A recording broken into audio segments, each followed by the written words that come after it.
Hello there, fellow travelers. I'm Tim from Secret Fire Books, and welcome back to another installment of Cimmerian September, the wonderful reading event created by Michael K. Vaughan, all about reading Robert E. Howard's famous barbarian hero, Conan the Cimmerian. Now, this year, Cimmerian September is dedicated purely to Conan pastiche, basically any kind of Conan that wasn't originally written by Robert E. Howard. And so I wanted to make a video talking about probably the most well-known Conan pastiches, the Conan movies.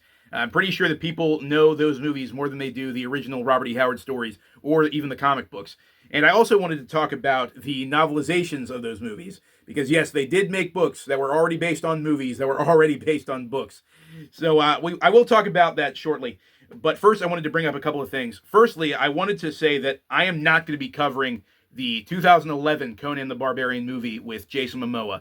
I hate that movie so much. I've only watched it once, but I absolutely despised it when I watched it. There's almost nothing redeemable about it. It has almost nothing to do with Robert E. Howard's writing. I think Jason Momoa could have made a really good Conan. I think that actor could have played the character pretty well, but he wasn't really given anything to work with. The production design, the acting of the other actors, the music, the special effects, everything about that movie just fell flat for me. I really, really did not like it. So I won't be talking about that anymore, but I also wanted to bring up another movie from 1982, the same year that the Conan the Barbarian movie came out, and that is The Sword and the Sorcerer. Now, I'm not sure if the filmmakers knew that Conan the Barbarian was in production, and so they rushed this cheap movie out to kind of compete with it, or if it just so happened to be a low-budget sword and sorcery movie that happened to take a lot of influence from Conan. Either way, this movie rips off a lot of stuff from Conan the Barbarian, the original Robert E. Howard stories. First off, the film begins with a villain using a magic ritual to resurrect an ancient undead sorcerer whose magic will help him overthrow a kingdom. And that is the exact premise of the Robert E. Howard novel, The Hour of the Dragon, where Conan's enemies resurrect an ancient wizard named Zoltoten to help overthrow Aquilonia.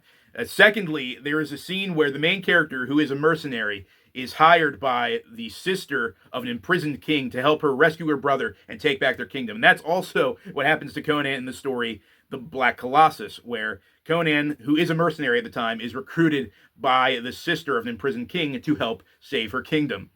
And also, there is a scene later in the movie where the hero is crucified by his enemies, and through his own strength and force of will, he's able to rip himself down from that crucifixion. And it's almost this mocking parody of the true crucifixion of Jesus Christ. And that is exactly what happens to Conan in the story A Witch Shall Be Born. That happens almost beat for beat as well. And so this movie took a lot from the original Robert E. Howard stories. I'm sure if I watched it again, I'd pick up some other things as well. But I think it has just as much to do with Conan the Barbarian, the character, as the Conan the Barbarian movies did. And so it's not a great movie or anything, but I would definitely recommend it. If you're ever bored, it's on Amazon. You can check it out there. So, yeah, it's worth a watch at least. All right, now let's talk about this bad boy, Conan the Barbarian from 1982, directed by John Milius. Now, I will not bore you guys with any kind of recap of the plot or anything like that. I feel like if you're watching this video, you have seen Conan the Barbarian at some point. And even if you haven't, I mean, this movie is kind of ubiquitous. It's a part of American culture at this point. Even people who have not seen this movie know what this movie is about. So I won't talk about the plot itself at any length. But I will say that as a fan of the original Robert E. Howard character, I can tell that this movie has very little to do with the source material. About as much to do with the source material as that other movie, The Sword and the Sorcerer. Listen now of a time long past, when sorcery thrived and wild adventure was forever in the offing. There is a character named Conan. He is a barbarian, kind of. He does go on adventures in a world that looks and sounds a lot like the Hyborian Age that Robert E. Howard written. And there are some elements of the story that are borrowed from old pulp stories by Robert E. Howard. There's a moment where the main character and his friends scale a tall tower to steal a gemstone. That's based off of the story, The Tower of the Elephant, only it's the Tower of the Serpent in this movie. Again, there's another scene where the main character is crucified by the main villain. Contemplate this on the tree of woe.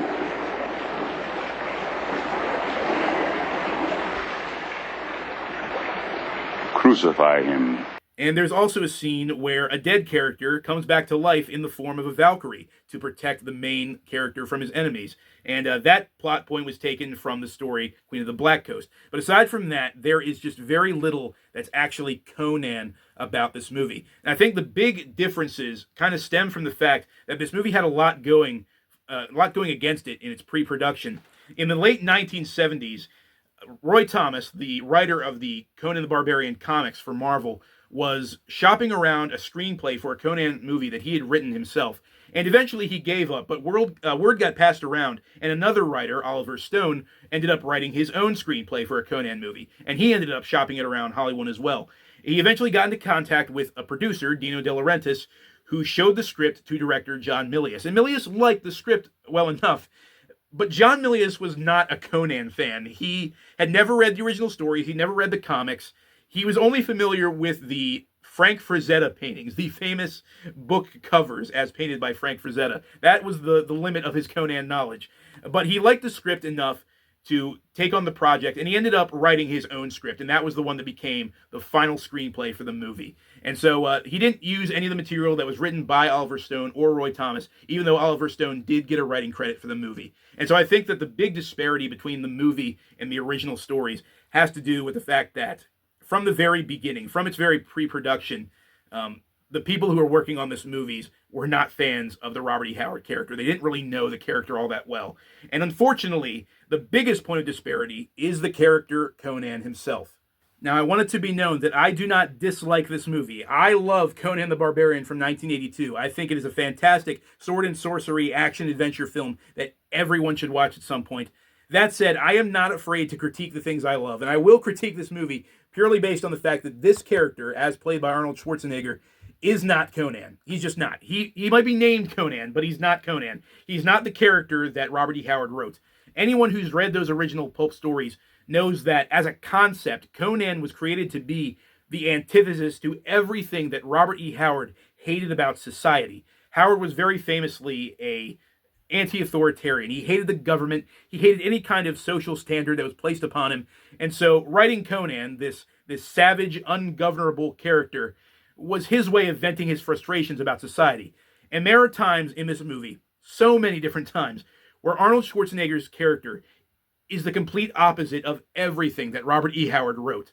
For example, Howard's Conan was, like I said, this unconquerable, wild savage born to a savage tribe. And if anyone ever tried to subjugate him or put him in chains, he would immediately break free, and he'd usually kill the person who tried to do that to him.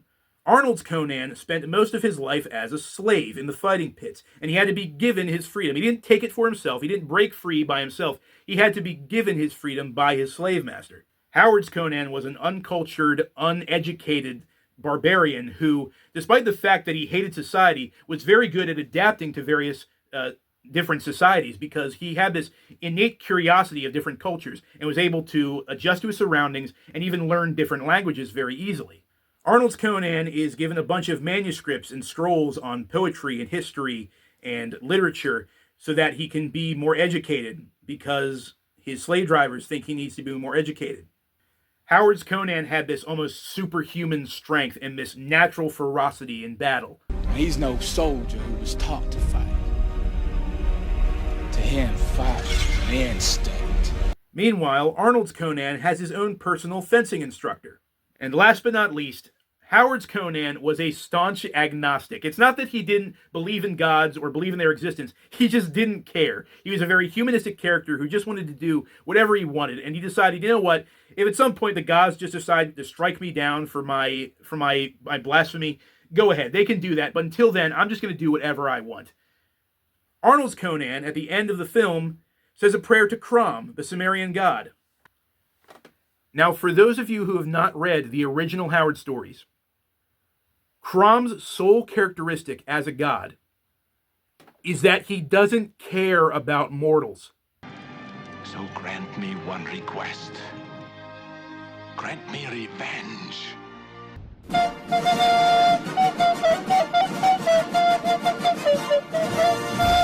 All that said, I do still love this movie. Even though it's not a good Conan movie, it is still a fantastic fantasy movie. I highly recommend it if you haven't seen it. It gets my highest rating of 5 Screaming Arnolds out of 5. Now, while Conan the Barbarian was a fantastic movie, the same cannot be said of its sequel, Conan the Destroyer. Even though I do like this movie quite a bit, but not for the reasons the filmmakers probably meant. I first need to point out just how absolutely ripped Arnold Schwarzenegger was for this movie. I mean, don't get me wrong, he was buff in the last movie, but he's just shredded. He must have been juicing for this movie. Look at him. Look at the muscularity. Ah, yes, truly the greatest aspect of any sword and sorcery story is the barbarian hero's mighty physique. Cracking stuff indeed. Oh, gosh. Oh, man. Oh, I apologize. I went full bard for a second there. Oh. One of the biggest problems with this movie is the fact that they tried to shoot for a PG rating. They tried to make Conan the Barbarian family friendly. Now, I'm not a professional filmmaker or anything, but I would think that if you have an R-rated action-adventure movie with lots of blood and gore and violence and sex, and it makes you a ton of money, maybe you should shoot for the same exact audience with a sequel? I don't know. I'm just spitballing here. Like I said, I'm not a professional. I'm just a guy with a tripod and a camera on YouTube. That's all. Destroyer is also even less related to the original Robert E. Howard stories than the first one. The only thing I can think of that has any kind of REH inspiration at all whatsoever is that there is a character named Thothamon. There is a wizard character in the original Howard stories named Thothamon.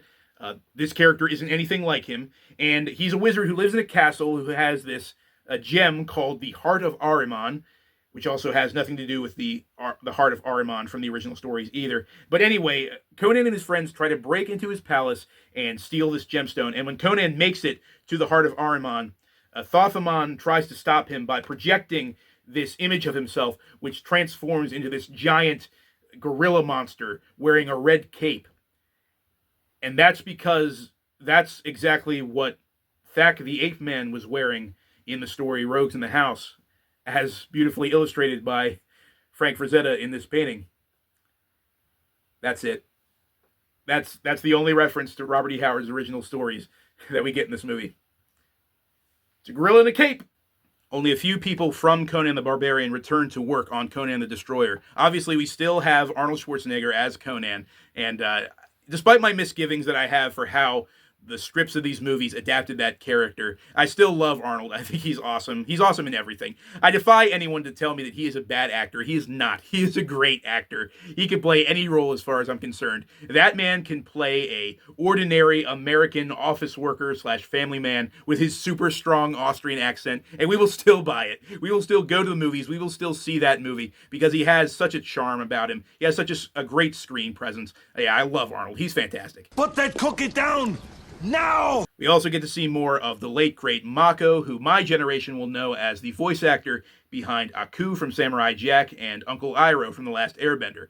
He reprises the role of the wizard Akiro, who has a much bigger role in this movie. And aside from that, the only returning figure that I can think of at the moment is Basil Palladorus, the composer. His score for this movie is pretty good. It's not fantastic or anything. It's not nearly as good as his score for Conan the Barbarian, but it's still a really good musical score.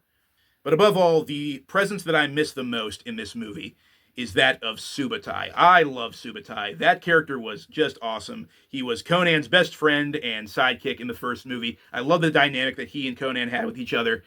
And unfortunately, he doesn't come back for the second one because the actor who played Subutai was really good friends with John Milius, and John Milius did not return to direct this movie, unfortunately. And so, since John Milius wasn't part of the project, his friend wasn't part of the project either. And so Subutai doesn't show up in the movie. And instead, he gets replaced with another character named Malik. And Malik is super annoying. He's this cringy, cowardly thief who always takes credit for everything else that everyone else does. And he has some of the most awkward line reads in the entire movie. I think we made the merchant angry. Are you surprised? But we didn't steal everything he had. We didn't have time. Why are they trying to kill us? Maybe they want to capture us and torture us to death. You see, in order for a man to really know a woman, and for her to know him, they have to join. He has to take his, and grab her by the... I mean, how do you think flowers grow? Why do you think flowers grow? I don't have a joke for that, guys. I'm sorry. But what this movie lacks in actual quality, it makes up for in sheer cheesiness. This is one of those movies where it's so bad that it's good. There are a bunch of scenes that are hilarious for all the wrong reasons, and I crack up whenever I watch them. The first one that comes to mind is the fight scene with the aforementioned gorilla in a cape. Now, the guy wearing the gorilla costume is obviously very uncomfortable. The costume is really crappy, really cheap looking. The mouth is stuck open the entire time. So... he can't close it, and it looks like the monster is just screaming throughout the whole scene. And during the fight, Conan loses his sword, so he has to grapple with this thing. And they start performing all these crazy pro wrestling moves. They're choke slamming each other and body slamming each other and spinning each other around the room. It's so stupid, and I laugh every time because I think this is a scene where Arnold Schwarzenegger in a leather diaper and furry boots has to fight a guy in a rubber gorilla costume with a cape. Peak cinema, clearly. There's another great cheesy monster fight at the very end of the movie where the villains have succeeded in resurrecting this ancient primordial deity named Dagoth. Not Dagon, Dagoth. They didn't want to be too on the nose there. But they resurrect Dagoth, and it takes the form of another big, floppy, rubbery monster. And I only just learned about this recently. But apparently, the guy who played Dagoth was Andre the Giant. He's not credited in the movie at all. But that's him. That's him in the costume. Here's a picture of him along with Arnold and Wilt Chamberlain on set of the movie. It's so great. His arms are flopping around all over the place. There's green blood shooting out of his face. It's fantastic. And again, I just sit back and think, this is a movie where Arnold Schwarzenegger in a leather diaper and furry boots fights Andre the Giant in a giant rubber monster costume. And just for that, this movie gets another 5 screaming Arnolds out of 5. All right, now it's time to talk about these guys, the film novelizations of the Conan movies. Now, the first one was written by L. Sprague de Camp and Lynn Carter, because of course it was. Even in the 80s, these two hacks were riding on the coattails of a writer who was much more talented than they would ever be. But I gotta say that as far as DeCamp and Carter pastiches go, this one actually isn't all that bad. It's actually pretty entertaining in parts, though I think that most of that has to do with the fact that it is based off of John Milius' screenplay, and though I do have misgivings with that screenplay for not sticking close to the source material, it is a very strong screenplay. And because it's based on that screenplay, there are scenes in this book that didn't make the final cut of the movie. And the most infamous of these scenes is the death of King Osric, Max von Sydow's character. Now, I love Max von Sydow in that movie so much.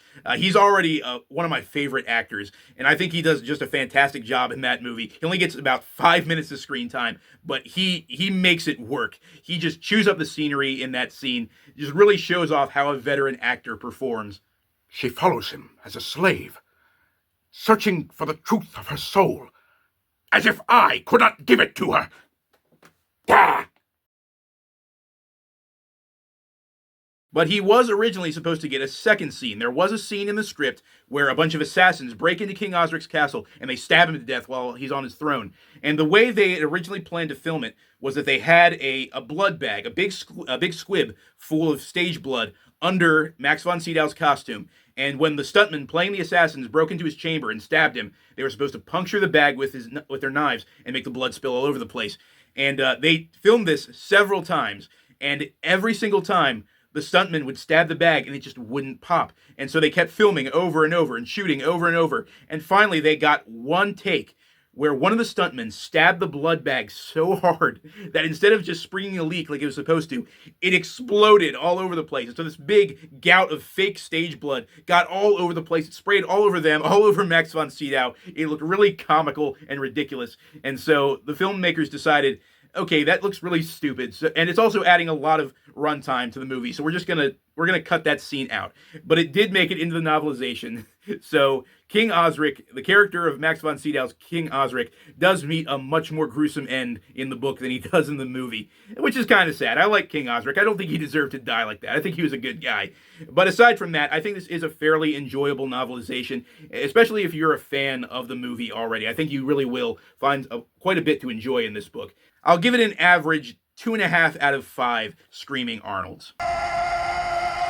Then there's the Conan the Destroyer novelization by Robert Jordan, which, despite the fact that it's written by a much more talented writer, is not quite as good of a book. And I think, again, that has to do with the screenplay that's based on. The screenplay for Conan the Destroyer, the movie, is obviously not as good as the original. And I think that makes for a much more boring reading experience.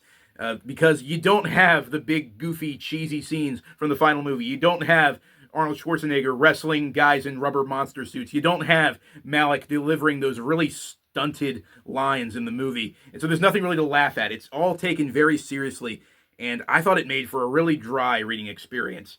But much like the Conan the Barbarian novelization, this book does have some scenes that were cut from the final film. The first one that I can think of was a scene where Queen Taramis, the villain of the movie, actually tries to seduce Conan and get him to sleep with her, which obviously that was taken out of the final cut of the movie because obviously they were shooting for that more family-friendly PG rating.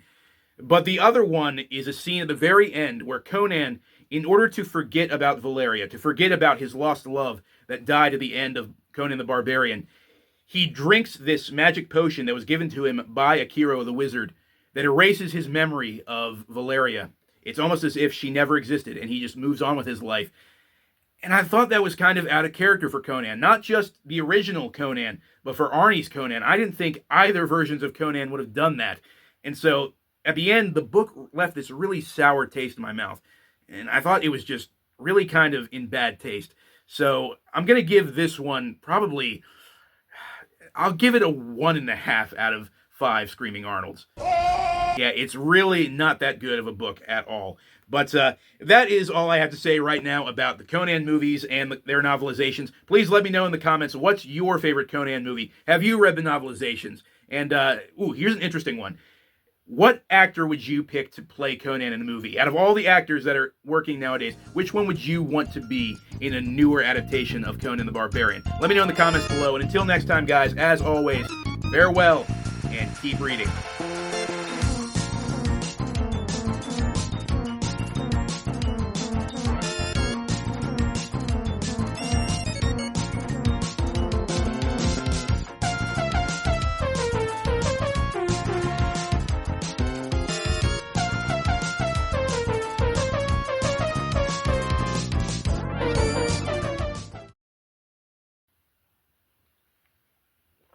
All right, another review in the bag.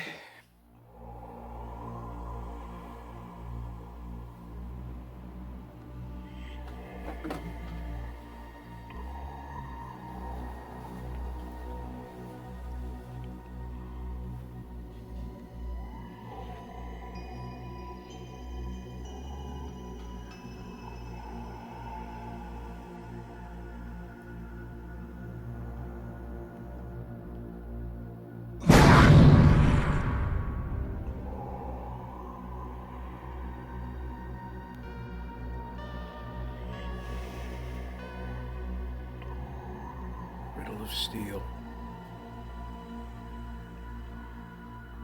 Bjorn Nyberg.